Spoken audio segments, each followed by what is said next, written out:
बिस्मिल्लाहिर्रहमानिर्रहीम, अस्सलाम वालेकुम। मैं फैज़ान रिजवी और आप मेरे यूट्यूब चैनल और फेसबुक पेज देख रहे हैं। आज 13 दिसंबर 2022 है, दिन है जी ट्यूसडे, मंगल का। G7 समिट के 7-8 घंटों के बाद रशिया का एक और रीजन धमाकों से लरस गया। अब मैं इसे G7 समिट से क्यों जोड़ रहा हूं कि G7 समिट के चंद घंटों के बाद ये कोई नई बात तो नहीं है। यूक्रेन तो 7-8 रोज हो गए कि deep inside Russia different regions को टारगेट कर रहा है। तो फिर नया क्या है? नया तो है, आपको मालूम है कि G7 ममालिक, अमेरिका, नेटो कंट्रीज इस चीज के खिलाफ हैं। अभी रिसेंटली जब यूक्रेन की जानिब से टारगेट किया गया था सराटोव रीजन को, रियाजन रीजन को, डीप इनसाइड रशिया, तो स्टेट डिपार्टमेंट के तर्जमान नेड प्राइस ने सहाफ़ी के एक सवाल पर रद्द-ए-अमल का इजहार करते हुए ये कहा था कि हम ना यूक्रेन को सपोर्ट करते हैं, ना इनकरेज करते हैं कि वो डीप इनसाइड रशिया के रीजन्स को टारगेट करे। ऐसे तो फिर नेटो और रशिया की जंग स्टार्ट हो जानी है। तो फिर G7 समिट में क्या हुआ, क्या शय मिली यूक्रेन के सदर व्लादिमीर ज़ेलेंस्की को? कोई पॉलिसी में तब्दीली G7 ममालिक के? जी हाँ, पॉलिसी में भी तब्दीली और शय भी मिली। यूक्रेन के सदर व्लादिमीर ज़ेलेंस्की को ना सिर्फ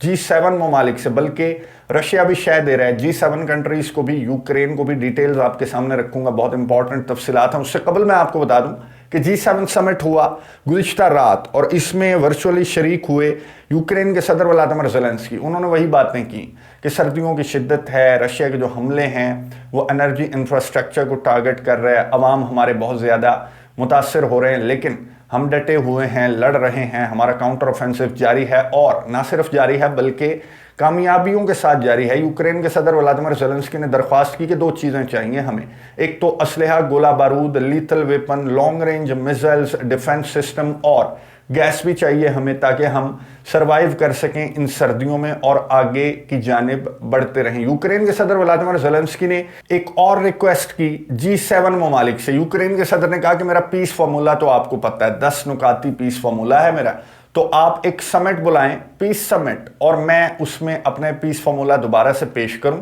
और हम पूरी दुनिया को इस बात पर राजी करने की कोशिश करें, इन्वॉल्व करें कि वो रशिया को इस 10 नुकाती पीस फार्मूले पर मनाएं और ये जंग खत्म हो जाए। यूक्रेन के सदर व्लादिमीर ज़ेलेंस्की ने कहा कि बातचीत, नेगोशिएशंस के दरवाजे भी मैंने बंद नहीं किए, लेकिन तब करूंगा मैं बात जब मेरा 10 नुकाती पीस फार्मूला तस्लीम कर लिया जाएगा। ये बातें यूक्रेन के सदर व्लादिमीर ज़ेलेंस्की ने की, जिसके बाद एक 18 नुकाती आलामिया जारी किया गया G7 कंट्रीज की जानिब से। उसके मैं मोटे मोटे नुकात आपको बता दूं। G7 कंट्रीज ने ये कहा कि एक तो हम मजम्मत करते हैं रशिया के हमले की यूक्रेन के अंदर, और स्पेशली जो रशिया एनर्जी इंफ्रास्ट्रक्चर को टारगेट कर रहा है उसकी हम बहुत ज़्यादा मजम्मत करते हैं। हम as long as it takes Ukraine की मदद इमदाद जारी रखेंगे। किस तरह की मदद इमदाद? एक तो रीबिल्ड करेंगे यूक्रेन को, दूसरा ये जो एनर्जी इंफ्रास्ट्रक्चर को नुकसान पहुंच रहा है उसको हम दोबारा से बनाने में जनरेटर्स, तेल वगैरह हम प्रोवाइड करेंगे, ताकि यूक्रेन जो है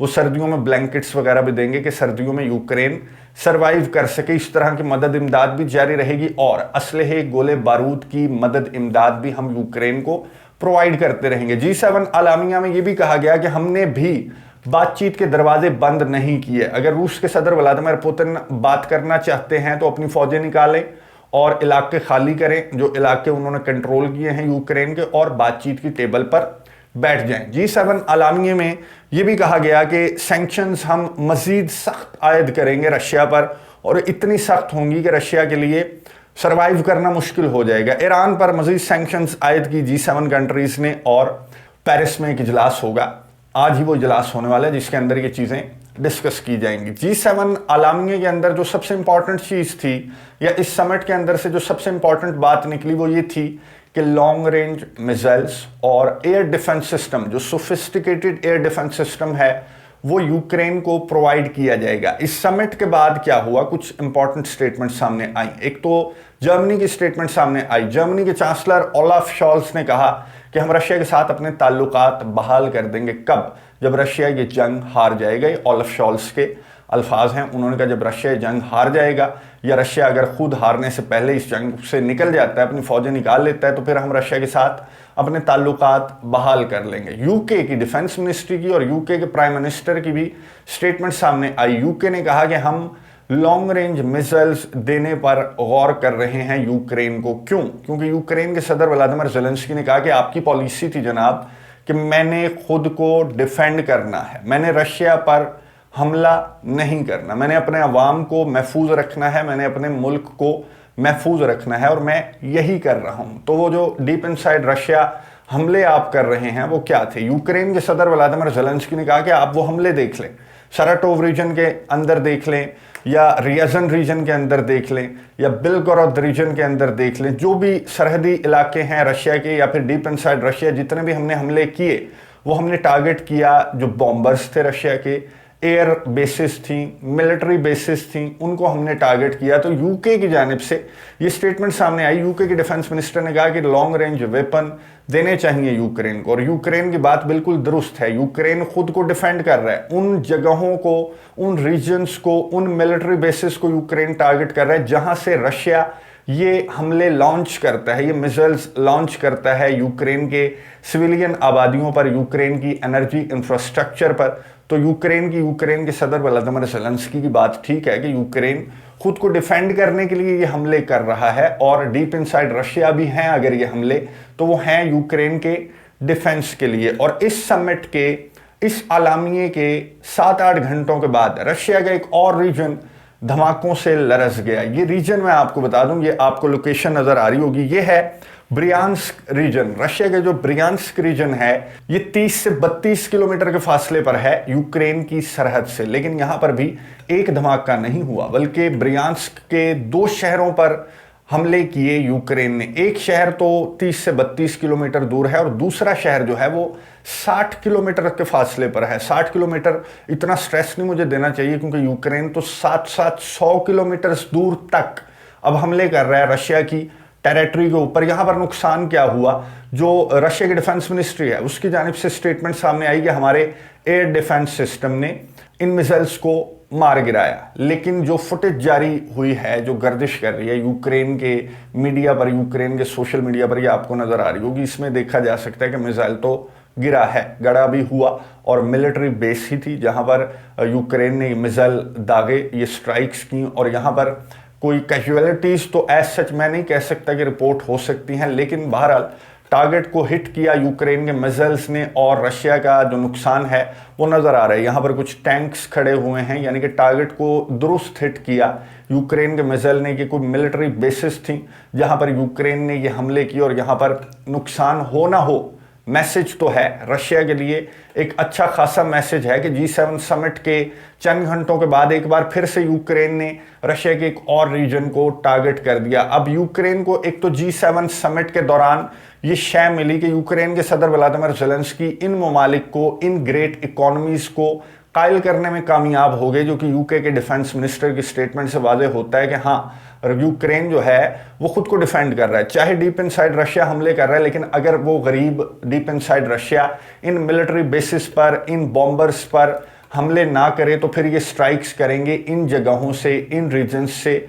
यूक्रेन के अंदर सिविलियन आबादियों पर, एनर्जी इंफ्रास्ट्रक्चर पर। तो यूक्रेन के सदर को यहाँ से शय भी मिल गई, और G7 की पॉलिसी जो है वो तब्दील भी हो गई, वो ऑलरेडी भी तब्दील थी। ये जो स्टेटमेंट थी नेड प्राइस की, यूएस स्टेट डिपार्टमेंट के तर्जमान की, ये स्टेटमेंट की हद तक तो ठीक है कि ना हम यूक्रेन को सपोर्ट कर रहे हैं ना हम इनकरेज कर रहे हैं। आप सपोर्ट भी कर रहे हैं और आप इनकरेज भी कर रहे हैं, और अगर डीप इनसाइड रशिया यूक्रेन हमले कर रहा है तो आपको खुशियां ही खुशियां हैं।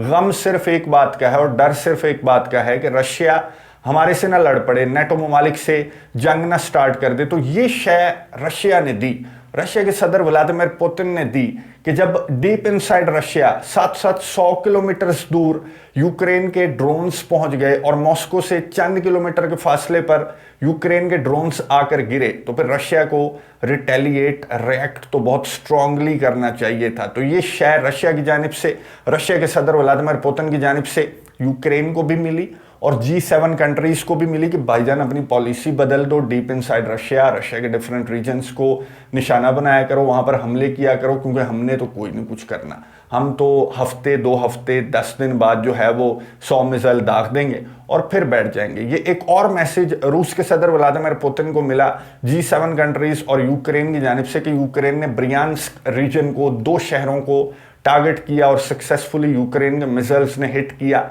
मिलिट्री बेसिस को। अभी तक ये रीसेंट खबर है, तो मेन स्ट्रीम मीडिया पर इतनी ज्यादा डिटेल्स सामने नहीं आई इन हमलों की। जो ही डिटेल्स सामने आई वो भी आपके सामने रख दूंगा। मैदान जंग की मैं आपको बात बता दूंगा। मैदान जंग के अंदर एक तो रशिया के हमले जारी हैं। रशिया की डिफेंस मिनिस्ट्री ने ये कहा कि हमने गुज़िश्ता 24 घंटों के दौरान MiG-29 एक तैयारा गिराया और एक हेलीकॉप्टर भी मार गिराया हमने यूक्रेन का। खरसन रीजन के अंदर बहुत ज़्यादा लड़ाई रिपोर्ट हो रही है और डानियस्क रीजन के अंदर बहुत ज़्यादा लड़ाई रिपोर्ट हो रही है, लेकिन ना ही यूक्रेन की डिफेंस मिनिस्ट्री और ना ही रशिया की डिफेंस मिनिस्ट्री ने यह कहा कि हम आगे बढ़ रहे हैं। रशिया की डिफेंस मिनिस्ट्री ने यह नहीं बताया कि हम कितना आगे बढ़े, कितने इलाके हमने वापस लिए। एक शहर, बहुत इंपॉर्टेंट शहर बखमुत, वहां पर बहुत ज्यादा इंटेंस किस्म की लड़ाई चल रही है जिसे लीड कर रहे हैं चेचन्स और वैगनर्स, लेकिन वहां पर भी इतनी ज्यादा कामयाबी रशिया को नहीं मिली कि रशिया की डिफेंस मिनिस्ट्री बताए कि हमने बखमुत का कंट्रोल वापस ले लिया यूक्रेन से। और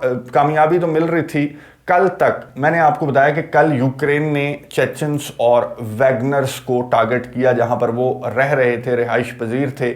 उस होटल को टारगेट किया और वहां पर भी दर्जनों हलाकतें रिपोर्ट हुई हैं यूक्रेन के हमलों के बाद। ओडेसा की जो पोर्ट है जो कि रशिया के स्ट्राइक्स के बाद बंद हो गई थी, वहां से ग्रेन निकलना बंद हो गया था, वो ऑपरेशन जो है वो रुक गया था। अब वो पोर्ट दोबारा से ओडेसा की बहाल हो गई है, लेकिन अभी भी जो बिजली है, जो एनर्जी इंफ्रास्ट्रक्चर है, उसको दोबारा से कंस्ट्रक्ट करने का, दोबारा से बिजली की बहाली का काम जो है वो अभी तक चल रहा है। और यूक्रेन के सदर व्लादिमीर ज़ेलेंस्की ने G7 ममालिक से दरख्वास्त की कि आप मेरी मदद इमदाद करें ताकि मैं अपने अवाम को सहूलियात फराहम कर सकूं। एक आलमी इदारे ने यह भी कहा, यूरोप को मुखातिब करते हुए एक आलमी इदारे ने कहा कि तैयार हो जाओ, अभी तो महाजरीन तुमने रिसीव किए ही नहीं, अब महाजरीन जो हैं वो यूक्रेन से आना स्टार्ट होंगे, क्योंकि दिसंबर और जनवरी में बहुत शदीद सर्दी पड़ने वाली है। और जिस तरह के नुकसान, जिस तरह की सिचुएशन यूक्रेन के अंदर है, तो ये जो यूक्रेन के अवाम हैं इनके पास और कोई चारा नहीं है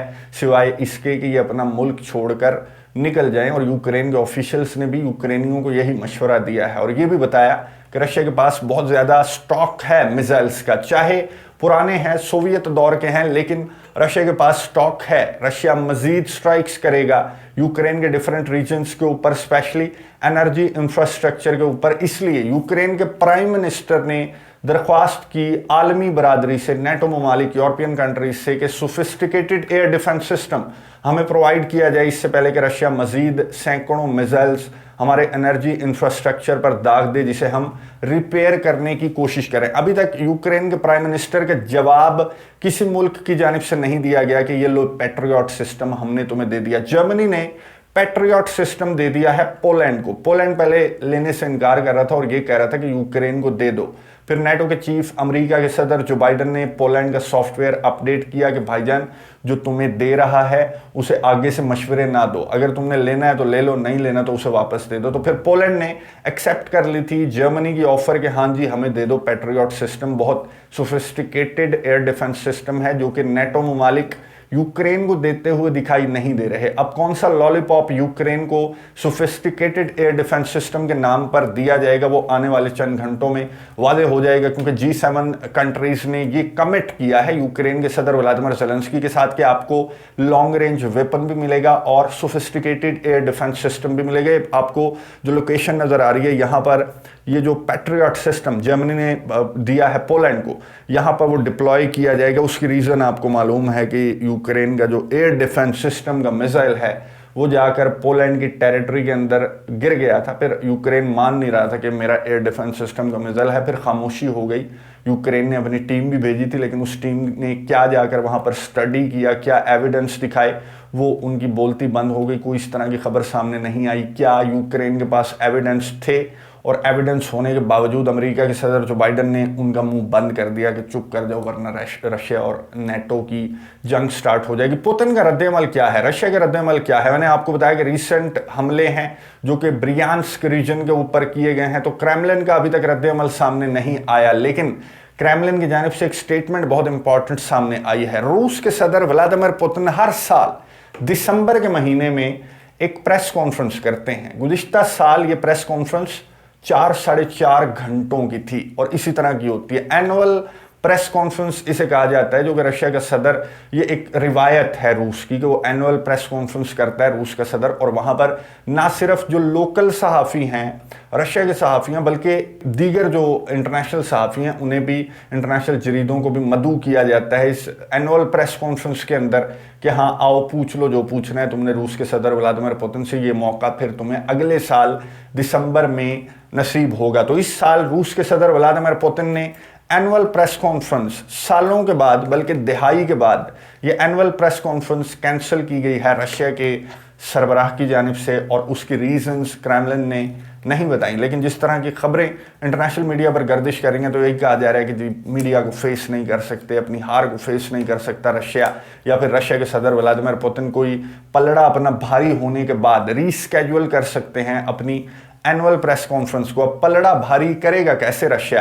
यूक्रेन की जानिब से deep inside Russia different regions को टारगेट किया जा रहा है। रशिया ताबड़तोड़ हमले तो कर रहा है, लेकिन उनका असर क्या हो रहा है? G7 ममालिक ने, यूरोपियन यूनियन के फॉरेन मिनिस्टर्स की मीटिंग हुई गुज़िश्ता रोज़। G7 कंट्रीज़ की भी मीटिंग थी, यूरोपियन यूनियन के फॉरेन मिनिस्टर्स की भी मीटिंग थी। यूरोपियन यूनियन ने इस बात पर इत्तफाक किया कि $2.11 बिलियन की मजीद इमदाद यूक्रेन को दी जाएगी, स्पेसिफिकली असलहे, गोले बारूद की मदद इमदाद, $2.11 बिलियन की इमदाद। और G7 कंट्रीज ने भी long range weapon, tanks, artillery, air defence system का वादा यूक्रेन के सदर व्लादिमीर ज़ेलेंस्की से कर लिया है। आज पेरिस में भी बहुत इंपॉर्टेंट कॉन्फ्रेंस है फ्रांस के अंदर, उसमें क्या ऐलानात किए जाते हैं यूक्रेन की मदद इमदाद को लेकर, और उसका दिफा रूस के सदर व्लादिमीर पुतिन कैसे करेंगे इस जंग को लेकर? क्या नेगोशिएशंस के लिए गौर किया जाएगा, या फिर